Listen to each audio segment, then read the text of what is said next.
This podcast is brought to you by Penji. Penji is a creative subscription service that gives you access to pre-vetted, agency-trained creatives from all over the world. From graphic design to illustrations to social media management and web development, it's all included for one monthly price.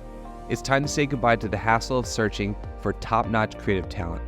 With Penji, you get quality and consistency delivered right to your inbox every day, carefully crafted for you by humans.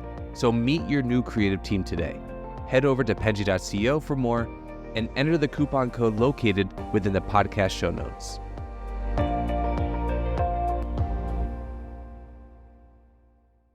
Okay, hello everybody. Welcome to the First 100 podcast. This is where we explore the journey of entrepreneurs, business owners, and agency leaders as they share their strategies, their challenges, and triumphs that led them to secure that first 100 customers, followers, whatever it was. I'm your host, Daniela, and I'm Penji's partnership coordinator. Today, I'm joined with a very special guest, Spencer Meckham. Hi, Spencer. How are you doing? Did I pronounce your name correctly? I'm sorry, but Oh, you're fine. It's Meekum. I should have told you ahead of time. Meekum, sorry. Oh, you're good. That's my beat. But thank you so much for being today on the podcast. I'm very excited to have you. Yeah, I love doing these. I love talking about this kind of stuff. So absolutely. So for anybody listening or watching that doesn't know who you are or wants to get to know you, can you give us a little bit of a rundown of yourself, what you do? Yeah. So I quit my job in 2017 and became a full-time. You could call it affiliate marketer. You could call it a content creator. They're kind of like one and the same in my brain, and then we'll talk about that. But started to do that full time, and I've kind of grown it from there. So it's been about 7 years now, and never once looked back at my job. Kind of expanded from affiliate marketing to course selling and kind of just general digital content selling online. And um, I focus primarily on YouTube, so I do some TikTok and kind of some of that short stuff. But I'm a big believer in YouTube. Most of my content, most of my time goes into my YouTube channel, and so I'll talk a lot about that as well. Yeah, so YouTube is your primary platform, right? And then you've sort of dabbled into short form, which is, I think, all the rage right now. Yeah, yeah. I dabbled in all was there 4 of them now, like the short form content platforms, and I always find myself coming back to YouTube. Well, YouTube does give you sort of a space to expand upon more on themes. I think short form can be kind of restricting because you have to keep it very short and very like fast paced as well. Yeah, and I found that I enjoy it more, and like you said, I'm just able to really share what I want to share right on the short form. It's like, oh man, like I just kind of gave you a highlight reel. That's not gonna, no one's gonna grow a business off watching highlight reels, and so For sure. It's quite interesting how in 2017 you sort of moved to affiliate marketing. We've seen this sort of influx in affiliate marketing within the last 10 years, I'd say. Especially with, I would say, influencer marketing growing, right? And having influencers promoting products and services and companies. Um, what do you think has sort of allowed you to be successful in this space, despite the fact that it's, I think, getting so oversaturated every day as it keeps growing? yeah, that's a good question. So I think people kind of tend to overcomplicate affiliate marketing, and I always say that I'm really bad at about 90% of what goes into affiliate marketing. I'm just good at getting traffic, at creating content, and the rest of it kind of falls into place. I could probably convert better. I could have better email copywriting. There's a lot of things I could do better after, starting to build the audience. But I'm good enough at that front end stuff, at creating content and getting eyeballs on it, that the rest of it doesn't really matter as much, right? The money still flows. And so, um, your question was, what am I doing differently? It's probably creating value-driven content and focusing on content that survives. So what I mean by that is, TikTok short form content. We talked about that a little bit in the beginning.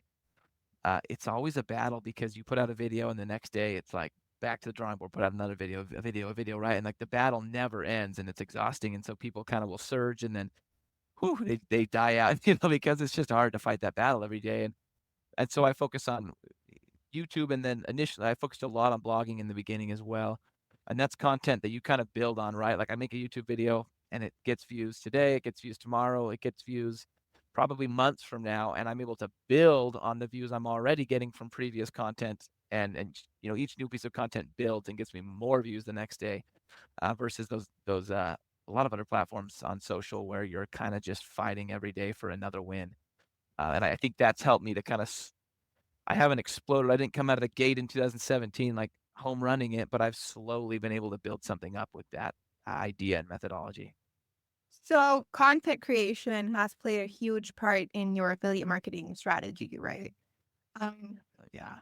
would you say you would be able to do affiliate marketing if you weren't a content creator or if you weren't making videos, if you were doing something else? Or do you think that obviously the two are highly linked, but I wonder if there's like a crossover that is necessary or if there's a way for people to do it without the content creation side.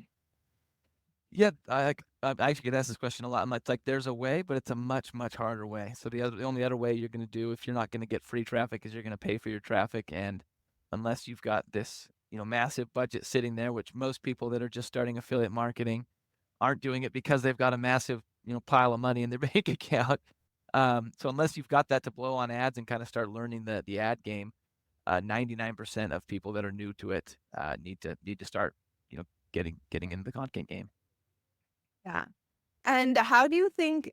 So obviously, I think a lot of companies are doing affiliate marketing and they're trying to get affiliates, trying to get those codes and links out. And I imagine you get a lot of different people offering those deals to you. How do you choose which services or which products to promote as an affiliate? It's kind of like morphed over time. In the beginning, I'll be honest, as a new affiliate, it was like, I got to make money, got to make money. So I was like, what are the ones that are making money? What are the ones paying the most commissions? That's kind of what it all revolved around. But as you start to build an audience, and I wouldn't say this is just me, this is anybody that's managed to grow an audience, right, and retain an audience online, you start to shift much more towards the actual product and like how valuable it is to your audience. And so the two biggest issues I see when people reach out to me saying, "Hey, we want you to promote this," is one, either the product itself just isn't great, right? I look around, I'm like, well, no one likes you. Like, I don't want everyone to not like me. I don't want to tie myself to you, right? And then the second big reason is they're just not directly correlated enough with my content. So if you're making content and you're starting to get views, if you can find a product that is just totally correlated with the people that are watching your videos, you'll do pretty well, right? But a lot of times people are like, on the far end, I'll have someone like give me a vacuum cleaner. I'm like, hey, can you talk about my vacuum cleaner on your YouTube channel? And it's like, I don't talk about vacuum cleaners. Even if I got all 200,000 subscribers to watch it, none of them would care because they don't trust me to choose vacuum cleaners for them.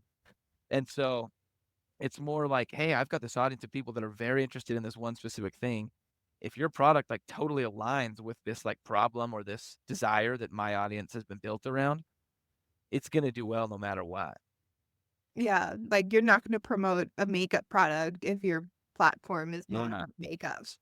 And even more, like I'll get deeper and deeper, and now it's like perfect alignment, right? I'll get softwares and stuff, and it's like, yeah, they could use that, but let's say I call it like a 40% correlation. I want it to be like, hey, these guys are doing this, and you are the solution. Like you are exactly what everyone that I'm talking to needs to solve their problem. And then I don't have to look at commission as much because I just know it's going to do well. Whatever the commission is, because they're all going to like it. They're going to appreciate it. Yeah, and they're going to want to purchase from it. So you're going to be getting a lot of commission from that. Yeah. So you are essentially saying that having that kind of niche audience built is really important for the success of affiliate marketing, right? Yeah, yeah. The more niche you go, the easier it is to promote. And as you grow, it becomes a little bit harder because you've got, maybe you've put out 3 or 4 big pieces of content that were in different categories that went viral. So now you've got kind of like 4 audiences all that you're trying to promote to, right? And so the more niche you can stay, the easier it is to promote a product because you know that everyone's interested in it. Yeah, for sure. And I think like in general in content creation, that's sort of the first advice that people get, which is like niche down. Yeah, Right. and I think people sometimes take it too literally. Like, okay, I'm gonna they go like demographic, like I'm gonna 40 to 45-year-old female and that lives in this place. And I always consider that just a little too detailed. Like, I like to think more niche of niche as like, maybe like a main category and then a subcategory, like sports, soccer. And then I try to like take more of an angle than a niche. Like, well, what's my take on this sport or what's my take on this niche? How do I talk about it and approach my content as I'm doing it right? And you can do it in like a style. Like he's got a totally unique style when he talks about it, right? Or he he talks about he's the most honest is like the take that I really like to take. Like affiliate marketing's kind of like all over out there right now. And so when I try to teach make money online, I try to say like, oh, he takes such an honest approach. He tells you the pros and the cons and the realities of like everything that he's teaching, right? And I think that's a big thing is like take a unique angle to own your niche. And also, I think bigger niches are easier because if someone is interested in soccer, they're going to be interested in another sport, right? Or the likelihood is higher than if you're just niche to like really, really small crowd.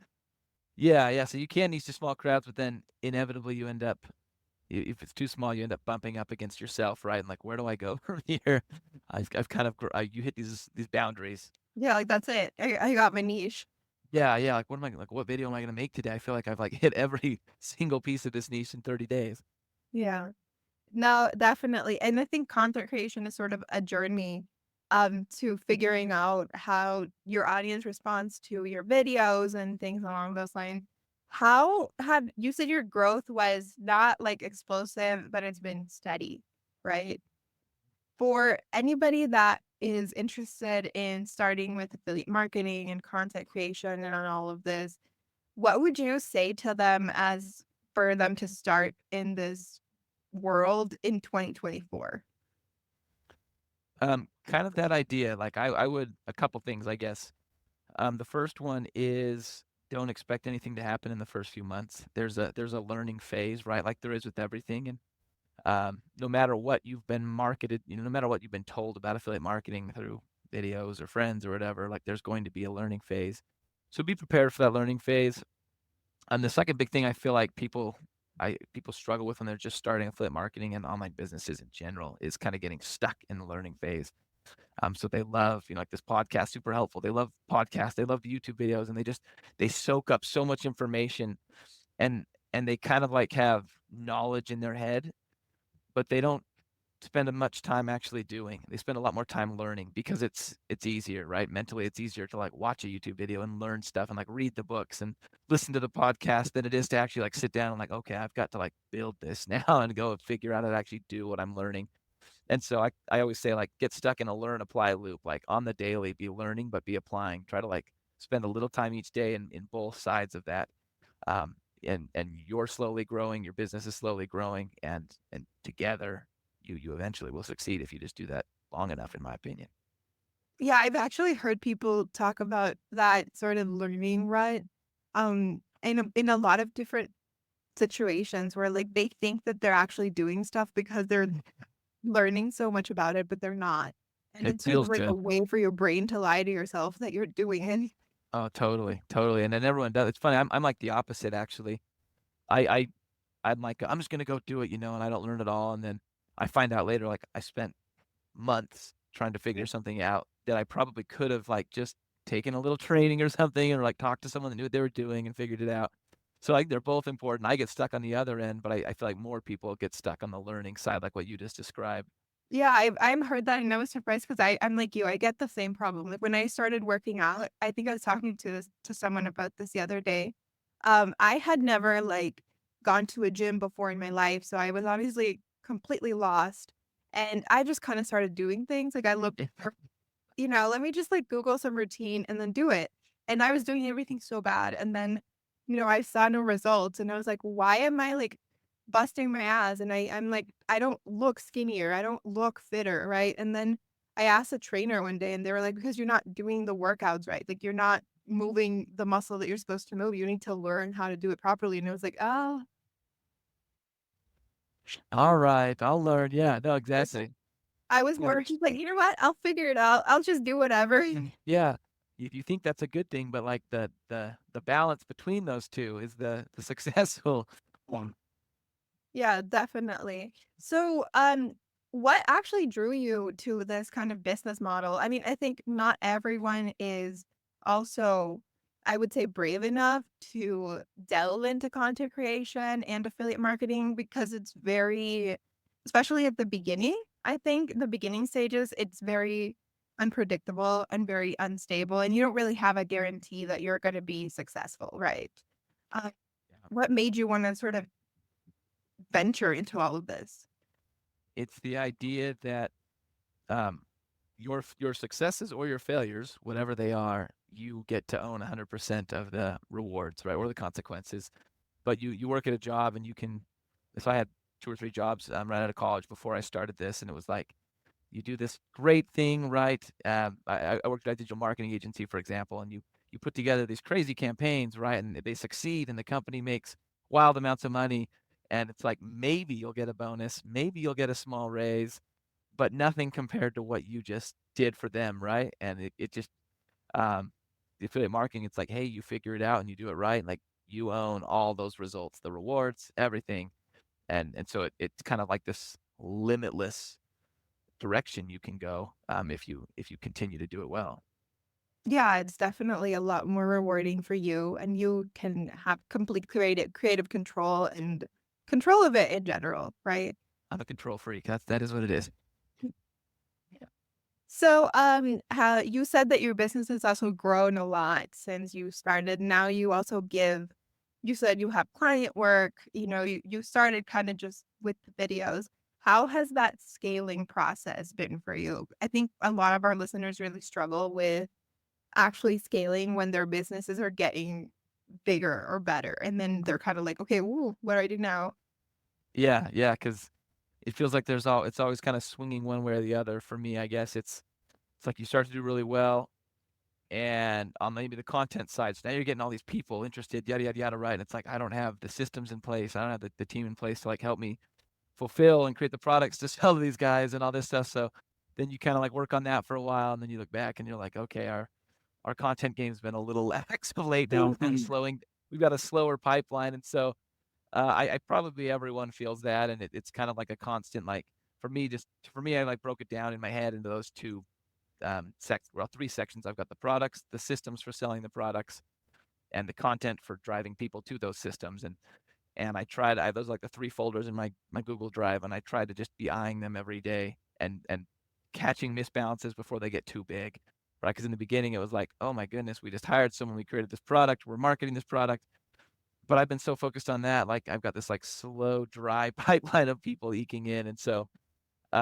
keeping an eye on all 3 of those and just keeping it steady as much as you can is I guess the best advice I could give. So you've actually started hiring people from your team to do other things. What are the main things that you decided to start outsourcing? I think I talked to a lot of people who are like, I don't know what to outsource, right? Like, it's like, I know that I need to get a team of people and I have the budget, but I'm terrified of giving work to someone else and I don't know what because there's so much. And then they're like, everything is important. I mean, everything is important. That's why you shouldn't be doing it. I mean, for me, it's become a lot easier. Like if it, I try to outsource everything that's not me or my voice. Um, so I can sit down and make a YouTube video, right? But like, why would I ever edit my own YouTube video? Um, One, unless you're a phenomenal editor, there's people better than you at editing, right? Same thing with graphic design. Unless you're a phenomenal graphic designer, there's people better than you at graphic design. And so my mindset has slowly shifted to like, what do I have to do? And if I don't have to do it, then I'm gonna have someone else do it. And Yeah. and that's worked for me really well. But at the beginning, it was kind of just what am I not good at, right? That's a good start. Like, where are my shortfalls? And for me, it was anything design, visually creative. I'm like a blind man when it comes to seeing things like that. And so I hired out all the visual creative and stuff like that. But then over time, it's been like, well, I can hire out more unless it's me talking in my face, then pretty much anything else can be done by someone else. Yeah. Well, Penji, we do sort of, I think that's kind of how the beginnings of us started, actually, because it really resonates with me when you say that. Because we had our agency sort of started with the idea of, we saw this gap of people who were not designers, who didn't do graphic design or didn't care for graphic design, which is totally okay, right? Like, you don't harm to like this specific thing. But every business, no matter how plain it is, needs graphic design because they need a website and they need a logo and they need like branding guidelines and things along those lines. So we sort of decided to fill that space for those people who needed that outsourcing space. And it was kind of like, okay, well, you can come here. Because I think another big fear that people have is actually finding someone to outsource to. I think that's also like once you've decided, like, okay, I'm going to outsource my graphic design, it's the how do I find a graphic designer? How am I going Yeah. to train this person? Right? How am I going to make sure that they're good?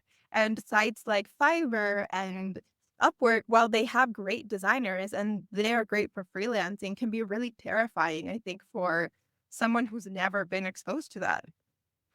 And yeah, and this I would say the second fear for me was, will I have enough work for them? And that's one of the nice things about services like yours, right? Is like Penji can you don't have to go hire this full-time graphic designer and keep them busy 24/7, right? You've got these plans and it's like you're like, I only need like 10 hours a week. And so that was hard for me in the beginning too, is like, well, I don't have enough work to like keep this guy busy even part-time. 20 hours a week is still too much. We're not putting out enough content for that. And so services like look what you just described is awesome because it's like, okay, I don't have a ton of work, but I have enough to fulfill, this plan, and Give maybe as we grow, we you. can move up to another plan.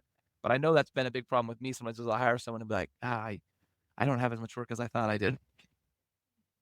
And it's difficult for the person that you're hiring, right? Because they want a full-time job. They wanna Yeah. get, like, their salaries, and I think, like, that was also the idea that we had when we started with Penji, because it was like, well, actually, I think a lot of people don't realize how expensive it is to actually hire someone because having someone work for you implies not just having work, but also having to pay, a lot of benefits and just the hiring process and interviewing process is expensive, training, all of this. And, if you want to give a person a sort of a stable salary and a good work environment, it's a lot of money. And I think not everybody has that budget from the get, right? Especially when they're just starting to outsource, they don't have that budget. And it's like a really bad option to just kind of give people a half-assed salary and be like, sorry, this is all I can pay.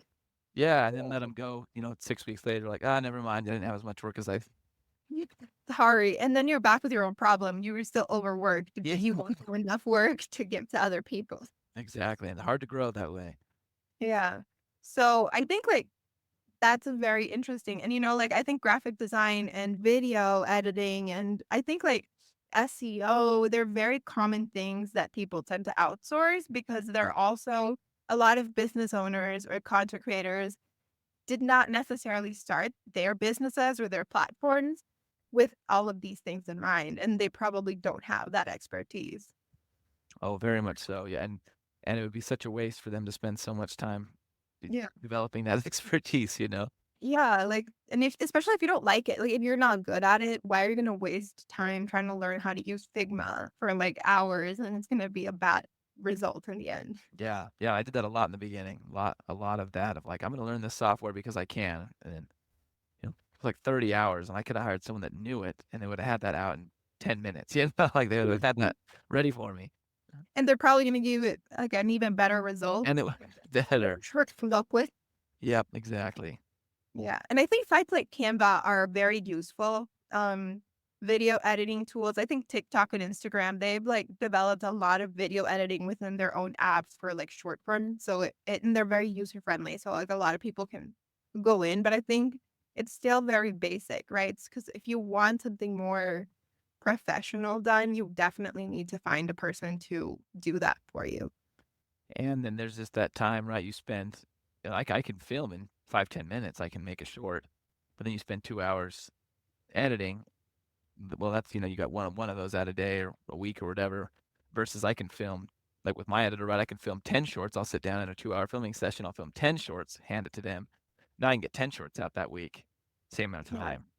It's a lot more efficient, definitely. Well, Spencer, it's been great having you on the podcast today. We've learned a lot from you and about you. For anybody that would want to talk to you or get your courses, find you, listen to your videos, the floor is yours to tell us where we can find you or any cool projects that you're working on. Yeah, kind of mentioned in the beginning, I done a million things, but it's kind of all become focused on YouTube. I put everything I can out on YouTube for free. I actually stopped selling courses last year as well. It's just straight value on YouTube. It's called Build-A-Preneur. So you just type in build a and like entrepreneur, and it'll show up, and it's everything I've learned and everything I'm still figuring out about growing a business, what to do with your money, accounting, healthcare, like everything you need as you're growing a business is what it's focused on. Awesome. Yeah. Then I will be adding your links to the description of this so that people can go and find you. And it's been great having you. Yeah, thank you so much. Thank you so much. Bye, everybody. I'll see you on the next episode. You've been listening to Fully Managed, brought to you by Penji. Check out the show notes to learn more about today's guest, and to learn more about Penji, the human-first creative subscription service, head over to penji.co. And by the way, if you're still listening, it would mean the absolute world to us if you were to share this podcast with a friend, and of course, subscribe.